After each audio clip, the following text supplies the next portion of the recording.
So you can see the positioning of my ruler. It is not from the new shoulder line, from the old shoulder line here to the half of an inch point and to the real chest level, not to the seam allowance point.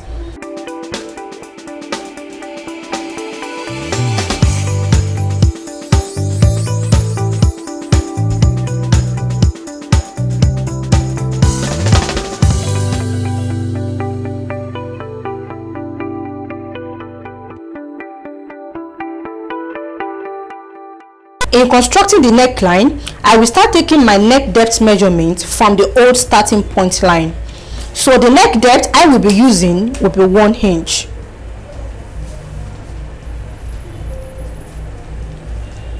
This is a new starting point line, while this is a old starting point line. So from the old starting point line, I measured 1 inch downward, and I have the neck width inserted on the new starting point line. So which means if I want to connect the back neckline, I will be connecting from the 1 inch point I have here to the neck width point I have on the new starting point line. So it will go like this.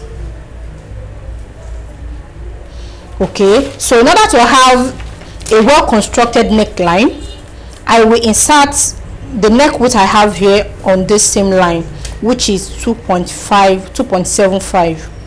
don't like that. So. In order to have a well constructed neckline, I will insert the neck width I have on the new starting point line on the 1 inch point I just marked out, which is 2.75.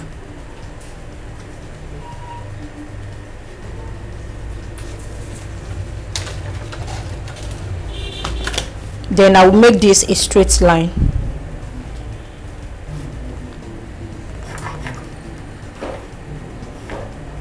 So from here to here is 1 inch, from here to here is 1 inch.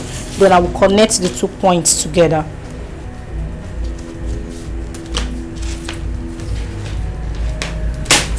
So from the center back line, I will measure 1 inch inward, like so. Then I will construct my neckline.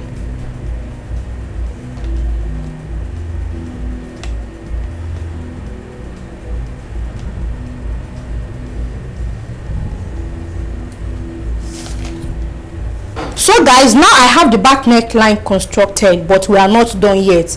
I will need to take the measurement I have on the back neckline, and I will add it up together with what I have for the front neckline, and I'll compare it with the neck circumference measurement I'm working with. So this part is very crucial. You must not skip the step. Make sure you confirm the measurement you have on your pattern with the neck circumference measurement you are working with, so that by the time you are ready to attach the collar together with the bodice, you will not have any issue. Now I've taken the measurement I have on the back neckline, and I have 4.625. So guys, after constructing the back neckline, the next step is to do a simple calculation. Okay, when I was drafting the front neckline, I took the measurement and I had 4.125. Now after drafting the back neckline, I took the measurement and I had 4.625. So from the 4.125 I got from the front neckline, I will be subtracting 1.5 inches because I've removed 1.5 inches from the shoulder line. So definitely the neckline will be reduced by 1.5 inches as well. So 4.125 minus 1.5 gives me 2.625. So which means for the front neckline, what I have left is 2.625, and for the back neckline I have 4.625. So now I will be adding 2.625, which is for the front neckline, plus 4.625, which is for the back neckline. So 4.625 plus 2.625 gives me 7.25. So in addition, for the front and the back neckline, I have 7.25. So if I multiply 7.25 by 2, it gives me 14.5. So which means in total, after constructing my shirt, I will have 14.5 on the neckline area, so which is not up to the neck circumference measurement I'm working with. The neck circumference measurement I'm working with is 15.25. So with this, all I need to do is to add to the neck measurement I have on the front panel. The neck measurement I have for the back panel is enough, so what I have on the front panel is what I will be adding to. Initially I used 2.5 inches as the neck depth and 2.75 as the neck width, so I will be extending this to 2.75. So this is the 2.5 inches point, the neckline I drafted earlier. So now I've extended this downward by 0.25, so which makes this 2.75 by 2.75, and I reconstructed my neckline. So now that I've reconstructed the neckline, so I will take the measurement again and I will do my calculation.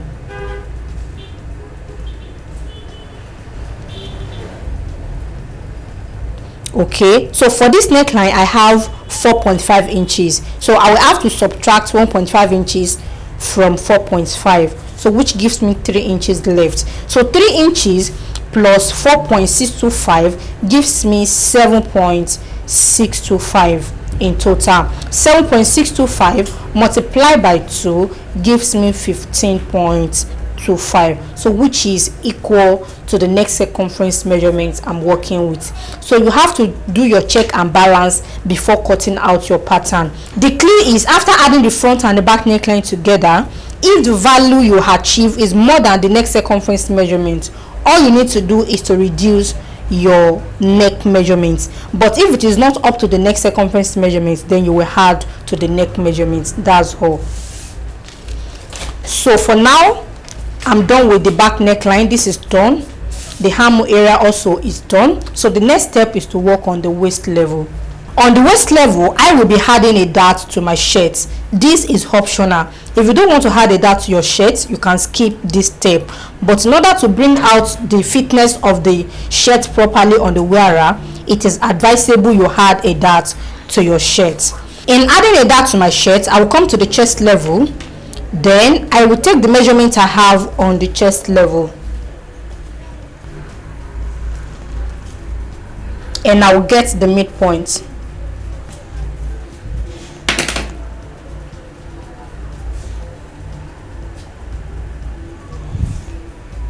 So I will mark out the midpoint. So after marking out the midpoint, then I will confirm the exact measurement,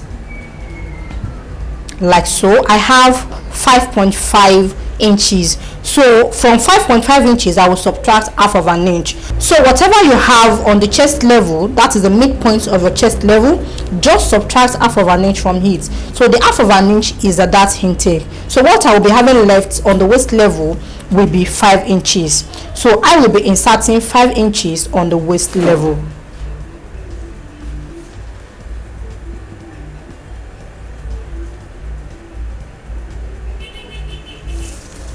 On the chest level, I took the measurement I have on the chest level. I'm taking this again. Then I got the midpoint, and the midpoint is 5.5 inches. So I subtracted half of an inch from the 5.5 inches. I have 5 inches left. Then I inserted the 5 inches on the waistline.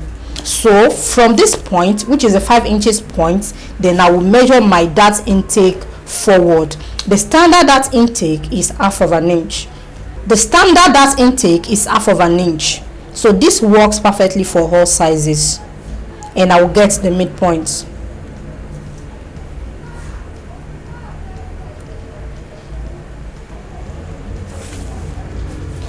So now from the center back to the mid dart, which is the middle line, is 5.25. So 5.25 is what I will be using on my chest level.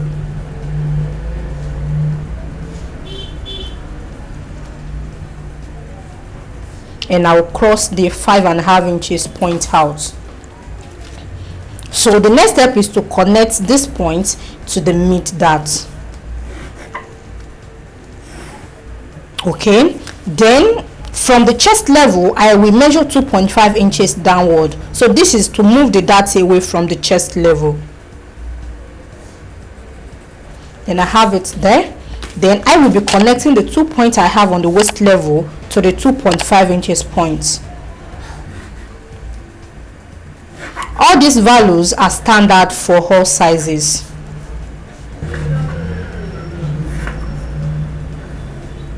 So now the next step is to extend my dart downward to the shirt hemline. In extending the dart downward, I will be measuring out the dart length. The standard measurement for that on the shirt is 9.5 inches. So that is the standard measurement. It works for all sizes. So from this 2.5 inches point, I will measure 9.5 inches downward.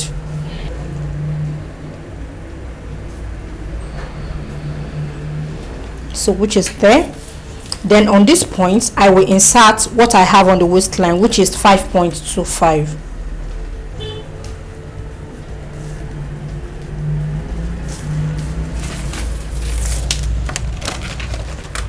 Then I will connect the point to the mid dart.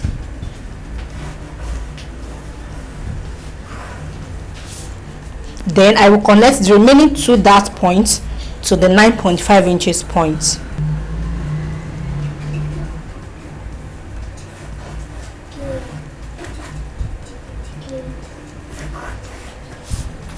So now I have my dart plotted. After plotting my dart, the next step is to return the dart allowance back to the side. So I will be extending my waistline outward like so.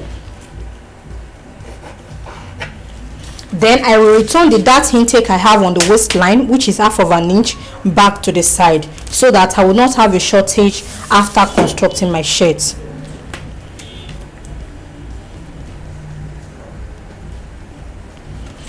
Half of an inch. Then I will be connecting the 1/2 inch point back to the chest level and to the shirt hemline.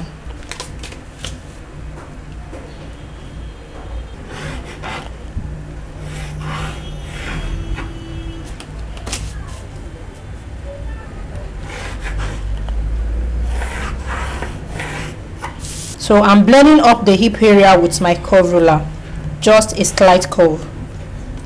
So make sure you do this on the front panel as well. So guys, we are done with the drafting of our shirt back panel. So what I have left here is to add my seam allowances on the neckline, on the shoulder line, and on the armhole.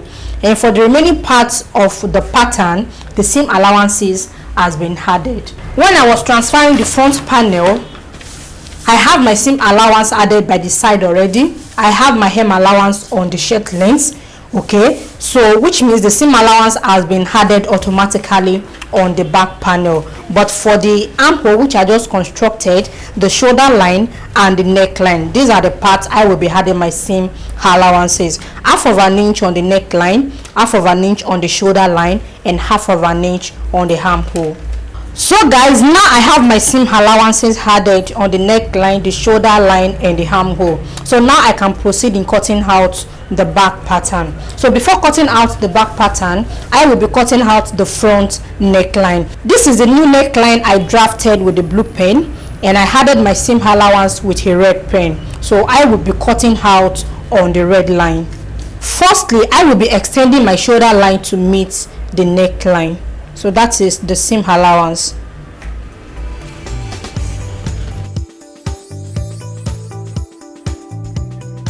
So this is what I have for the front panel. Then in cutting out the back panel, firstly I will be cutting out the starting point line. Then I will fold in my pleat allowance.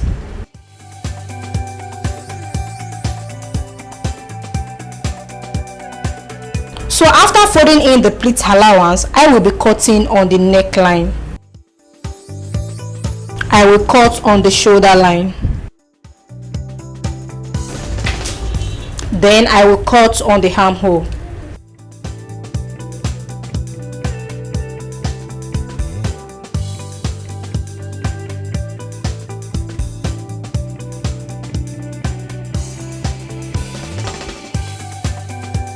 So guys, now we have the front and the back panel of our shirt pattern ready.